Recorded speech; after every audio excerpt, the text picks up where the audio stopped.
3 그리고 4주의 일진사주 명리학 제774강 시작하겠습니다. 오늘은 양력으로 2020년 12월 19일이고요. 음력으로는 2020년 11월 5일입니다. 오늘 명시 경자년 무자월 병신1이 되겠고요. 오늘의 일진은 병신이 되겠습니다. 자, 오늘 명식 일간은 병화가 되겠고, 그 병화 일간이 태어난 월령은 자월이 되겠습니다. 자, 병화, 자월은 어떻게 사주를 중화를 하는지 살펴보도록 하죠. 자, 일간 병화라고 했습니다. 병화.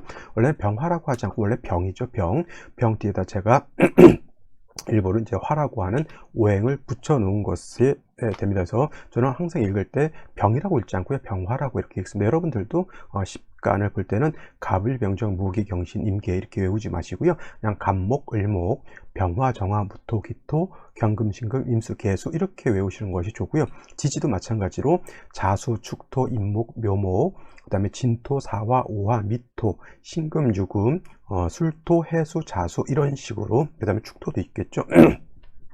이런 식으로 외우시는 것이 좋습니다. 그리고 나중에라도 어느 정도 공부가 어느 정도 됐을 때도 갑이 어떻고 이런 것보다는 갑목은 이렇고 을목은 이렇고, 내지는 갑목이 자수를 봤을 때, 갑목이 예를 들어서 오화를 봤을 때 이렇게 말이 이거야지 나중에 육친을 볼 때도 이런 것들이 기초 이렇게 되어 있으면 나중에 훨씬 더 유리하고 더 편리하다라고 볼 수가 있겠습니다. 그래서 병화 이렇게 외우시기 바랍니다. 자, 병화라고 하는 것은 양에 해당되는 불의 기운, 그래서 양화가 되겠고요. 내일 공부하게 될 정화라고 하는 것도 있습니다.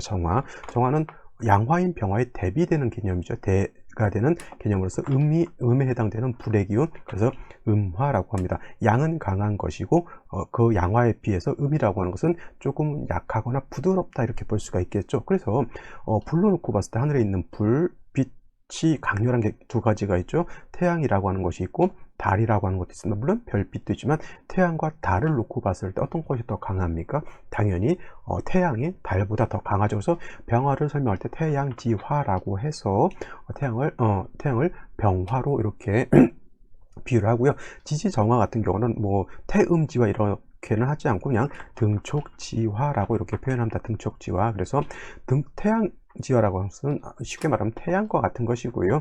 등촉지화로 비유를 할 때는 우리가 쉽게 모닥불과 같은 것, 전기불과 같은 것 이런 식으로 비유를 할 수가 있겠습니다. 전기불 아니면 뭐 촛불 같은 것도 해당이 되고요. 그 다음에 호롱불, 옛날에 켰던 호롱불 같은 경우도 이렇게 정화로 비유할 수가 있겠습니다. 뭐 당연히 병화인 양화가 더 강렬하고 더 밝고 더 뜨거운 것이 양의 기질을 가지고 있기 때문에 그런 것이고, 정화는 그거에 비해서 좀 부드럽고 열기가 좀 약하다 뿐이지, 정화하고 다른 갑목하고 비교해 놓고 보면 어떻게 됩니까? 목은 화를 태우는 것이고 또 금은 화의 다스림을 당하는 것이기 때문에 그런 식으로 따지고 보면은 정화라고 하는 것은 결코 약한 불은 아니다. 단 뭐하고 비교할 때, 양화라고 하는 병화하고 비교를 할 때는 양화인 병화가 더 강하고 더 뜨겁다라고 하면 정화는 그거에 비해서 좀 약하고 부드럽다 이렇게 생각하시면 되겠습니다. 그래서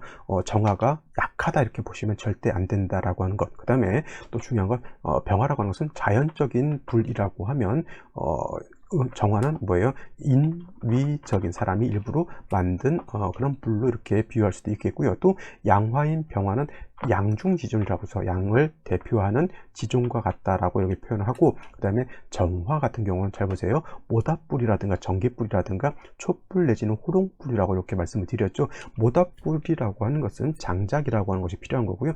전기불은 전기가 필요한 것이고, 촛불도 파라핀이라고 하는 것이 있어야 되고, 불도 뭐 아주가리 기름이라든가 이런 것들이 좀 필요하잖아요. 그래서 정화라고 하는 특징은 뭐냐면 갑목이라고 하는 인성이 있어서 정화를 생조해 주는 것이 필요하다 이렇게 정리를 해 두시면 되겠습니다. 그러면 을목은 용도가 있습니까? 없습니까? 을목도 용도가 있습니다만 을목은 쓴목입니다. 쓴목, 물에 젖은 나무이기 때문에 화를 생조해 주기가 어렵습니다. 정화도 그렇고 병화도 그렇고 아무리 인위적이고 자연 발생적인 병화라 하더라도 약할 땐 당연히 간목으로 생조를 해줘야 되는 것이 필요하죠. 목으로, 인성으로. 근데 병화를 생조해주든 정화를 생조해주든 생조해주는 것은 간목이 좋은 것이지 을목은 좋지 못합니다. 따지고 보면 병화 입장에서 을목이 정인이고 간목이 편인이기 때문에 정인이 좋고 편인은 나쁘다 이렇게 볼 수도 있겠죠. 근데 또 뒤집어 놓고 정화 입장에서 놓고 봤을 때는 간목은 정인이고 을목이 편인이 되죠. 음과 양이 달라지기 때문에. 그러면 이걸 갖다가 무조건 정인이 좋다라고 우리가 말할 수는 없어요. 왜냐하면 실질적으로 생을 어떻게 하느냐가 더 중요한 것이지 이것이 정인이냐 편인이냐 이거는 그렇게 중요하지 않다라고 하는 겁니다. 그래서 일단 화라고 하는 것을 생조해 줄 때는 정편인으로 구분하는 것이 아니라 음목인 을목이 좋으냐 양목인 간목이 좋으냐 이렇게 구분하는 것이 더 타당하다라고 볼 수가 있겠죠. 그래서 화를 생해 주는 것은 음목인 을목보다 간목인 양목이 훨씬 좋다. 왜냐하면 을목은 승목과 같은 것이고요. 간목은 대리목이라고 해서 큰 나무, 큰 장작과 같다고 하면 을목은 물에 젖은 풀과 같은 겁니다. 그래서 물에 젖은 풀을 가지고 화를 생해 주는 것은 좀 부적절하죠.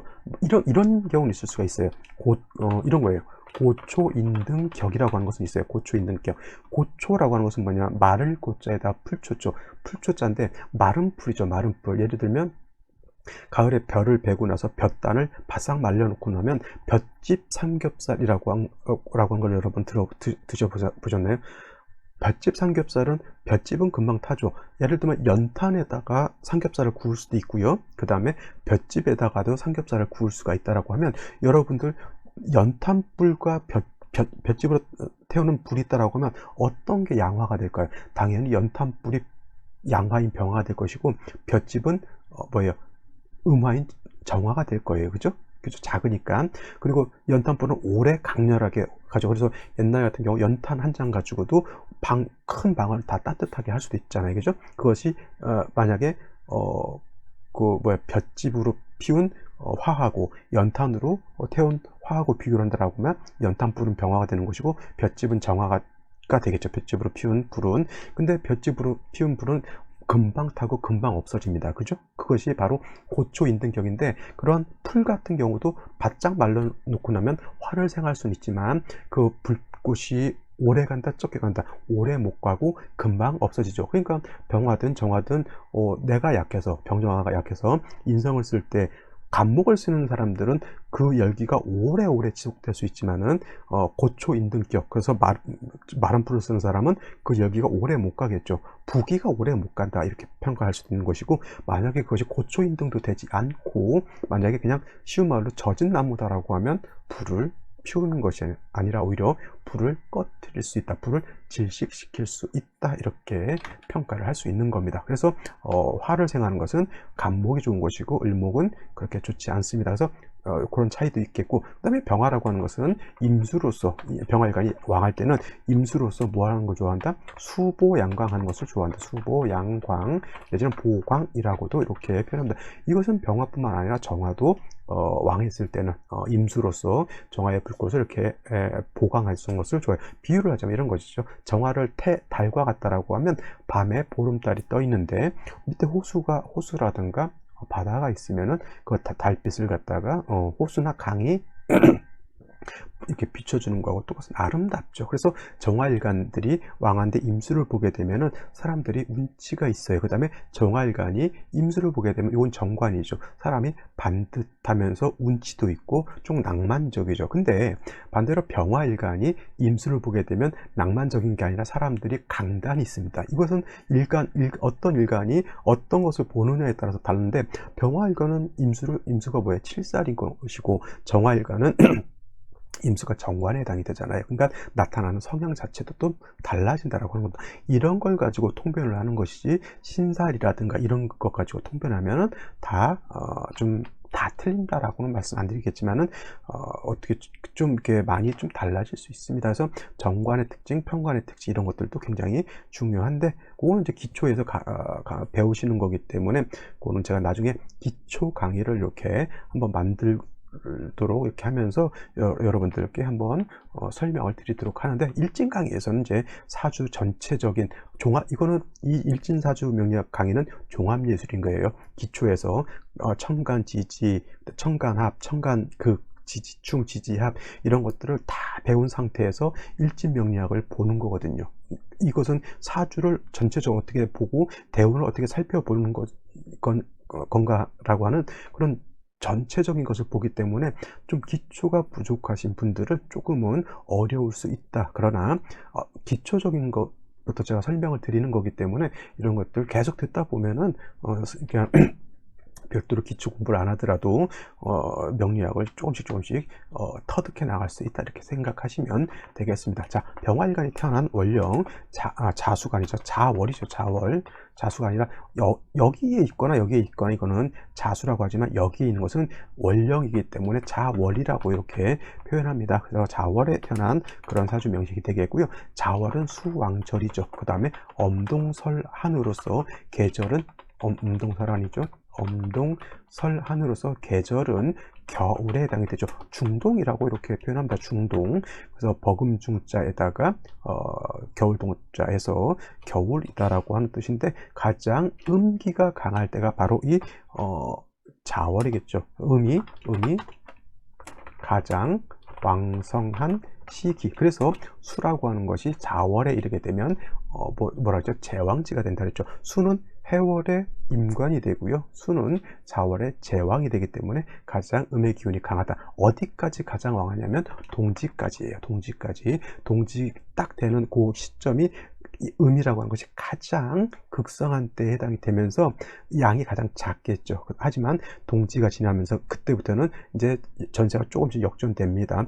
가장 강했던 음이라고 하는 것은 조금씩 약해질 것이고요. 그 다음에 가장 약했던 양이 조금씩 이렇게 커간다. 동지다. 그래서 똑같다 하더라도 병화가 자월에 태어났다 하더라도 동지 전에 태어난 것과 동지 후가 다르겠죠. 동지 전후가 당연히 다릅니다. 동지 전이라고 하는 것은 음이 가장 강하고 그 양이 가장 약하기 때문에 병화가 자월에 태어났을 때는 엄청나게 약하다라고 하는 거죠. 근데 동지가 지나면서부터는, 이때부터는 음이 가장 왕했던 음이 줄어들면서 양이 희생을 하기 때문에, 여러분들 생각하기에 동지전이 병화가 세력이 있을까요? 동지 후가 세력이 있을까요? 당연히 동지 후가 되면 일양이 발생을 하기 때문에 똑같은 자월의 병화라 하더라도 동지 전보다는 동지 후가 훨씬 낫다라고 하는 겁니다. 그렇다 하더라도 자월은 뭐예요?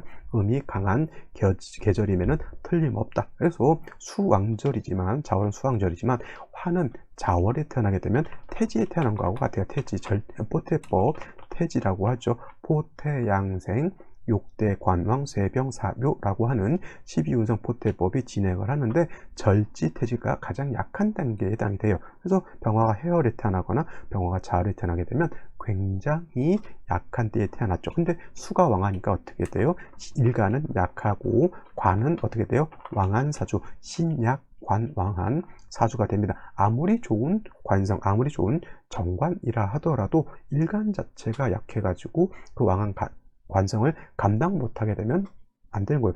관성이 되게 좋습니다. 예를 들면은 공직도 관성에 해당이 되죠. 명예도 관성에 해당이 되는데, 일간이 약하면 그 좋은 명예도 내가 감당할 수 없는 겁니다. 그리고 아무리 좋은 공직이라 하더라도 내가 능력이 있어야 그 공직에 나가서 그 공직의 업무를 수행하죠. 그죠?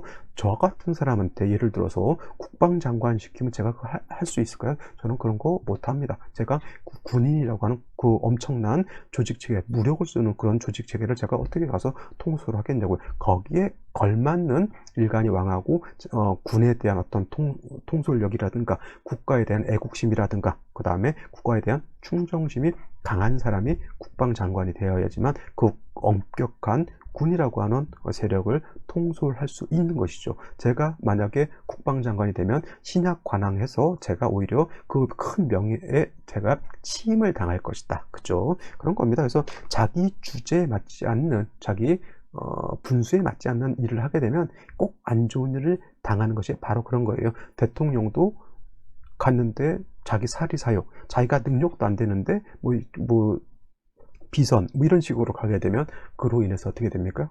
안 좋은 일 당하는 겁니다. 그게 바로 일간이 약한데 쉬운 말로 감이 안 되는데 큰 명예를 얻게 되면 바로 그런 그와 같다. 만약 이건 정관이니까 그렇지 그게 칠살이었다라고 하면 어떻게 돼요? 조폭 되겠죠. 조폭. 그래서 이렇게 병화가 자월에 태어나게 되면 중요한 건 일간이 약해지기 때문에 약한 일간을 생조해 주는 것이 가장 급선무다라고 해서 간목 같은 것이 있다라고 하면 같은 것이 있다라고 하면 이 간목이라고 하는 것은 수의 관성의 기운을 간목이 빼줘 수생목해서 간목이 다시 병화를 생조해주는 구조가 되기 때문에 일간은 간목에 대해서 일간 병화는 간목의 생조를 받고 관성이 왕하더라도 나를 직접 공격하지 않게 되죠. 이걸 뭐라고 하죠?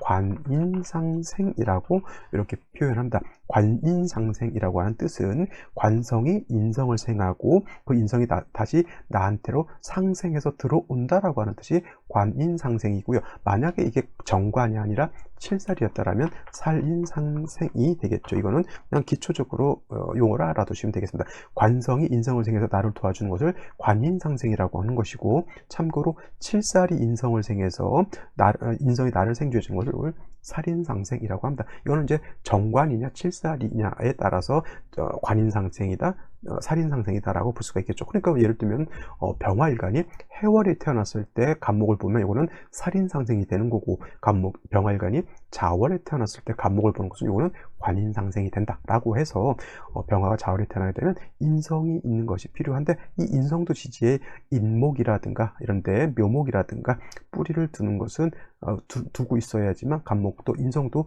세력을 얻게 되겠죠. 더해서 비견겁제가 있다라고 하면 그때는 능히 병화가 임수를 갖다가 봐서 병화를 수보양광할 수 있다. 그렇다 하더라도 특수한 경우가 아닌 것은 운은 어디로 가야 된다? 당연히 목화운으로 가서 목화가 살아나야지만 사주가 중화를 이룰 수 있다. 이렇게 정리를 하시면 되겠습니다. 자, 여기까지 설명드렸고요. 오늘의 명식, 생시 알아보도록 하겠습니다. 자, 오늘의 명식을 다시 한번 살펴보도록 하겠습니다. 일간은 양화인 병화가 되겠고요. 병화 일간이 태어난 월령은 자월이 되겠습니다. 병화와 자월의 관계에 뭐가 되겠습니까? 월령 자체가 수고, 수는 어떻게 하죠? 수는 극한다 화를, 그래서 극의 관계인 것이고 병화 입장에서 나를 극하는 것이기 때문에 저거는 관성이 되겠죠. 단 병화는 양화가 되고 월지에 있는 자수는, 원래 자라고 하는 글자는 외형상은 양이지만 자중에 있는 개수라고 하는 것이 음이기 때문에 쓰는 건 음으로 쓰죠. 그래서 저거는 뭐가 되냐면 관성 중에서도 정관이 된다. 그래서 격국으로 놓고 봤을 때 병화가 자월에 태어나게 되면 어떤 격? 정관격이다. 단 자월은 수는 왕하고 일간은 약하기 때문에 신약한데 관왕하다. 신약 관왕한 그런 사주국세. 그래서 약한 일간이 많은 왕한 관성을 감당하기가 어렵기 때문에 인성이라든가 비견겁제가 있어서 나를 도와줘야 되는데, 일간이 약하기 때문에 비견겁제도 좋지만 일단 간목이라고 하는 인성이 있어서 나를 생조해 주는 것이 필요하다. 그래서 간목을 얻게 되면 신약 관왕한 사주가 어떤 사주? 상생하는 그런 사주 국사 같아서 중화를 이룰 수 있다. 더하여 비견겁제가 있어서 일간이 더 왕해지는 것도 좋고, 그렇게 되면은 임수로서 병화를 수보양광해 주게 되면 아주 아싸란 그런 멋있는 사주가 될 수 있다. 이렇게 정리를 해 드렸는데, 연지를 보게 되면 자수라고 하는 것이 이렇게 들어와 있습니다. 자, 정관 1개, 정관 2개, 일간은 뿌리가 하나도 없죠. 이렇게 되면 아무리 좋은 정관이라 하더라도 2개 이상 중첩되게 되면 그 작용은 정관으로 보기보다는 마치 칠살과 같이 작용합니다. 정관이 아무리 좋은 뭐겠습니까? 약한 일간이 그걸 감당 못한다고 하면 오히려 나를 구속하는 것밖에 되지 않아요. 이런 거죠. 여자가 남편이 있는데 남편이 너무 엄격해. 근데 여자는 그런 엄격한 걸 다 따라갈 수가 없어. 좋은 남편이에요. 돈도 잘 벌어오고 FM 같은 그냥 가정에 너무 충실한데 너무 엄격한 거야. 하나부터 끝까지 다 간섭을 해. 설거지는 이렇게 해야 되는 거고, 방 청소는 이렇게 해야 되는 거고, 아기를 키울 때는 이렇게 해야 되는 거고, 시장을 갈 때는 꼭 장바구니를 들고 가야 되는 거고, 마스크를 빨 때는 꼭 이런 식으로 빨아야 되고, 하나부터 10까지 다 체크를 한다고 생각해 보세요. 이건 남편이 아니라 시어머니죠. 시어머니. 그죠? 여러분들 생각해 보세요. 남편이 그런다고 생각해 봐. 아주 처음에 사랑할 때는 그것이 나를 챙겨주고 나를 이렇게 보듬어 주는 것으로 생각했지만 결혼해서 살면 이게 숨이 막힌다라고 해요. 남편이라고 하면 처음에는 결혼했을 때 사랑이 아직 남아 있을 때는 남자가 어떻게 됩니까? 출근 딱 하고 땡 하면 들어와야 되는 거예요. 그래야 남편이지. 근데 이게 결혼 10년 차, 20년 차, 30년 차 됐는데 20년, 30년 됐는데도 출근했는데 6시 땡 하면 띵동 하고 딱 들어와 봐요. 오늘 저녁은 뭘 해줘야 되는가. 그러니까 이런 거 걱정 엄청 많이 한다고들 합니다. 여러분들 그렇지 않겠습니까? 그러니까 남자분들은 결혼 3년 차까지는 제때제때 들어오고요. 그 다음에 3년 차가 좀 지나가게 되면 적당히 이제 밖에 나가서 외식을 하시는 것도 좋습니다. 단 중요한 것 전화는 꼭 해라. 나 오늘 누구누구 만나서 외식하고 들어갈 테니까 당신은 뭐 친구 만나서 밥을 먹든지 뭐 커피를 한잔 하든지 뭐 기왕이면 뭐 삼겹살에 소주를 한잔 하든지 하시라면 그때는 와이프도 뭐예요? 저도 잠깐 자유 시간을 얻을 수 있겠죠. 그리고 만약에 10년이 넘어갔다 하면 될 수 있으면 저녁은 각자 해결하는 걸로 이렇게 하는 것도 나쁘지 않다. 이렇게 개인적으로 생각합니다. 자, 그건 제 개인적인 생각이었고요. 여러분들은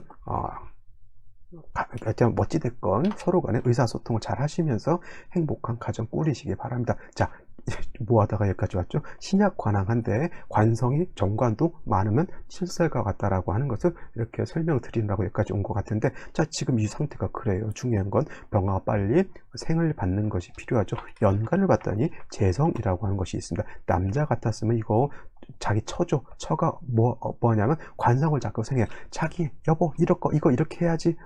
이렇게 안 돼서 이거 이렇게 해야 되는 거야 하면서 처를 이렇게 했더니 처가 자꾸 나를 일을 시키는 거야 막 하면서. 그렇죠. 일간이 왕하면 상관없습니다. 일간이 약하기 때문에 문제가 되는 거고, 월간에 무토가 또 이렇게 있습니다. 이 무토는 좋은 역할을 할까요? 나쁜 역할을 할까요? 무토는 재성을 생해주고, 재성은 관성을 생해주고, 관성은 나를 공격하고, 그죠? 그 다음에 일간 자체가 약하기 때문에 식신무토도 감당을 못해요. 그게 극하는데 나의 기운을 뺏어가는 거죠. 진퇴양난인 거죠. 따지고 보면 이 무토로서 술을 제한다? 이것도 마찬가지로 일간이 뿌리가 있어야 그게 가는 것이지, 일간이 약하면 뭐예요? 적군이 밀려오는데 내가 이런 거죠. 우리나라 옛날 같은 이런 경우에요. 일본 왜군이 밀려와가지고 우리나라가 약해가지고 어떻게 돼요? 청나라라든가 러시아군을 끌어들였는데 우리나라 조정이 약하니까 뭐예요? 청나라 나름대로 우리나라를 빼앗아가려고 하고, 일본은 일본 나름대로 우리를 뺏어가려고 하고, 그죠? 러시아는 러시아대로 그렇게 되는 거예요. 일간이 그래서 뿌리가 있어야 된다라고 하는 것이 그와 같은 거예요. 우리나라가 구한말 때 우리 조정이 그런 매국노들 없고 진짜 똘똘 뭉쳐서 힘이 있었다라고 하면 뭐 일본이 들어오든 뭐 누가 들어오든 다 감당할 수가 있지만, 우리나라가 약하니까 뭐 청나라, 일본, 미국 뭐 이런 데 다 무시당했던 거 아니냐고요. 그죠? 그래서 일간은 뭐에 뿌리가 있어야 된다. 일간이 뿌리가 없으니까 관성에 끄달림을 당하죠. 재성도 내 것이 아니죠. 식세는 내 기운만 뺏어가게 되는 그런 현상. 자, 뭐가 필요하다? 당연히 일간을 생존해 줄 수 있는 인성이라든가 비견겁재가 필요한 것이다. 근데 일지를 봤더니 신금이 있어서 매우 좋지 않다. 이렇게 되면은 자수하고 신금하고 합하면 신자진 수국이 되죠. 신자진 수국이 되는데 이건 진짜 하나가 빠졌기 때문에 신자 반합이 돼서 이것도 결국은 수가 왕해지는 것. 진퇴양난자, 병화 일간 자체가 뿌리가 있다 없다? 하나도 없다. 생기면 뭘 해야 된다? 당연히 병화의 뿌리를 만드는 것이 가장 급선무다. 인성이 목이 들어오든 아니면 비경급된 화가 들어오든 일단 병화를 생존해 줘야 되는데, 이왕이면 목화가 같이 들어오면 더 좋을 것이다. 이렇게 생각해 볼 수가 있겠죠. 그러면 생시를 살펴보도록 하겠습니다. 자, 생시를 살펴볼 터인데 3주까지만 놓고 봤을 때 신자 수국하고요, 경금 투출돼서 병화일간이 매우 약하죠. 무토 또한 내 식신이긴 하지만 내가 약해서 다 어느 하나 감당할 수가 없습니다. 일간 병화가 뿌리가 하나도 없죠. 생시에서 뿌리를 만들어 준다라고 하는 것은 인성을 보거나 아니면 같은 화인 비견겁재를 보는 것인데, 자, 경인신묘 인목 묘목이 있죠. 계사, 갑오, 화가 있죠. 을미도 복이 있긴 하네요. 이 생시 중에서 고르는 것이 가장 좋을 것이고요. 무술, 병신, 병신 정의도 있네요. 그죠? 이것도 일단은 살펴는 보이는데 결코 좋을 것 같지는 않습니다만, 자, 일단 목화가 있는 것이 이런 것인데, 예를 들면 경인시가 된다라고 하면 이거 인신충은 되지 않아요. 왜냐하면 자수하고 신하고 합을 하고 있기 때문에 인신상충은 되지 않는다 하더라도, 예를 들어서 다시 오화가 오거나 인목이 오게 되면 다시 충이 일어나기 때문에 요거는 언젠가 한 번은 충을 하긴 합니다. 대운에 따라서. 그러니까 조금은 불안합니다. 근데 또 만약에 취한다라고 하면 이거를 취할 수밖에 없는데, 근데 만약에 어떤 분이 저한테 아이를 출산하는데 생시가 어떤 걸 할까요? 이렇게 물어봤을 때, 저는 신자 합해서 인신충이 안 된다 하더라도 저는 이 인신을 잡지 않습니다. 그건 나만의 생각이고 나만의 노하우이기 때문에, 이런 것도 한번 여러분들 왜 그런지는, 이건 충이 되지 않아요. 당연히 신자 합하기 때문에. 근데 저는 이런 걸 고르지 않습니다. 그냥 강학적으로 설명을 하면 병화가 인의 뿌리를 두고 간목의 생주를 받아서 나쁘지 않아요. 하지만 저는 이거를 생시를 잡지 않습니다. 또 신묘시가 되면은 경인시보다 더 좋지 않죠. 이거는 병신이 탐합하고요, 그 다음에 묘신도 암합을 하고요, 신자합하죠. 이거는 어떻게 보면 다 합이 돼요. 그래서 이런 거는 사주가 좀 탁해진다라고 볼 수가 있겠고, 개사시, 그 다음에 개사시가 있겠죠. 개사시가 되면 이것도 신자 합했기 때문에 사신합은 되지 않는다 하더라도, 이거는 그래도 사화의 병화하고 무토도 여기에 뿌리를 둘 수 있습니다. 근데 이것이 문제가 뭐냐면 개수가 투출한 게 문제인 거예요. 물론 무토가 개수를 파려고도 하지만 또 무토는 경금도 다시 생하려고 하는 그런 것이 되기 때문에, 이것도 따지고 보면은 약한 병화를 생조해 주는 것이 필요해서 사화를 얻는다 하더라도 제가 봤을 때는 썩 좋은 생신은 아니고요. 그래도 한번 얻으려고 하면 그냥 갑오시 정도는 낫지 않을까 싶어요. 이거 좌우충 되지 않습니다. 신자 합해서 이 자수는 얘를 충하지 않고요. 멀리 있는 자수가 얘를 충하기는 좀 어렵겠죠. 그래서 이거는 병화가 5의 뿌리를 뒀고요. 그 다음에 무토도 5의 뿌리를 둡니다. 조금 뿌리가 없는 것이 뭐냐면, 이 간목에 뿌리는 없다 하더라도 그래도 간목이라고 하는 것이 병화를 생조해 주려고 하는 그러한, 오히려 또 간목의 세력을 얻으면 이 무토를 제하는 것도 나쁘지 않습니다. 왜냐하면 무토라고 하는 것은 병화의 빛을 가리려고 하는 것이기 때문에 저 무토는 웬만하면 없는 것도 문제가 되지 않습니다. 임수가 투출했다라고 하면 요 무토라고 하는 것이 필요하겠죠. 하지만 임수가 투출되지 않은 상태에서는 무토는 뭐 필요치 않다. 그래서 이 생시 중에서 그래도 갑오시가 가장 무난한 생시가 될 것 같고요. 임진실 한번 더 봐줄게요. 이거는 자월의 진까지 왔기 때문에 이건 신자진 완전한 수국이 됩니다. 그죠? 거기에 병화가 투출되어 있죠. 이거는 웬만하면은 기명, 종살격이 되어야지 되는 사주인데, 이거 종살격이 된다 하더라도 파격이 되고, 파격은 가종격이 된다라고 하는 뜻이고요. 그 다음에 이거 저는 종격으로 보지 않고 그냥 내격으로 봅니다. 왜냐하면 무토가 있으면 이건 종하기가 좀 어렵습니다. 이 기토가 있어도 종하기 어려운데, 무토가 그래도 여기 조금이라도 뿌리를 두고 있는 무토이기 때문에 수로 종하는 경우에 뭐가 있으면 안 된다? 화가 있거나 아니면 토가 있으면 안 됩니다. 어차피 선생님 일간병화니까 당연히 안 되긴, 아니죠. 이거는 이것이 만약에 임수였다라고 하면, 이거는 그래서 기명자를 붙이는 거예요. 나를 버린다, 나를 포기하고 그냥 수를 따라간다라고 하는 그런 것이 종살격, 기명종살격이기 때문에 일간이 병화인 것은 큰 의미는 크게 문제될 바는 아니지만, 이렇게 무토가 있는 것은 종할 때 이건 되지 않습니다. 그래서 어떤 분들은 우격다짐으로 이거를 가종격이 있다 하더라도 종살격으로 보시는 분들이 있을 수는 있겠지만, 저 개인적으로는 그냥 내격으로 보고 반드시 목화운을 만나는 것이 필요하다라고 보시면 되겠는데, 여명으로 태어났으면 좀 어렵겠죠. 그죠? 삶이 초반부터 매우 목화운이 아니었으니까 천간에 들어오는 것보다는 대운은 어딜 중시해서 본다? 여러분들 이것도 헷갈리실 수가 있기 때문에 이건 적어드리겠습니다. 대운은 지지가 중요하다, 이렇게 마지막으로 정리를 해드리고요. 오늘은 마치도록 하겠습니다. 자, 강의 들으시느라 고생 많으셨고요. 저는 내일, 오늘 병신일이었으니까 내일 정유일이죠. 내일 정유일에 다시 한번 또 찾아뵙도록 하겠습니다. 감사합니다.